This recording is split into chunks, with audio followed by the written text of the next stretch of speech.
না, একটাই জিনিস যে অদ্ভুত ভাবে কালীঘাটের দিকে একটা গার্ডরেল দেওয়া।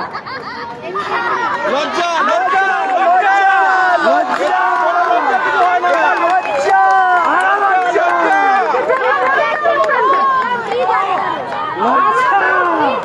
বিশৃঙ্খলা করছি না, আমরা তো সবাই নাগরিক সমাজ, সভ্য ভদ্র মানুষ।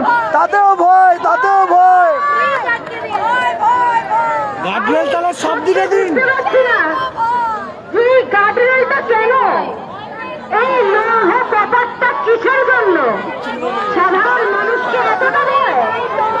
আপনারা তো সাধারণ মানুষকে প্রোটেক্ট করবেন বলেছিলেন, আপনারাই সাধারণ মানুষের থেকে প্রোটেক্টেড হচ্ছেন।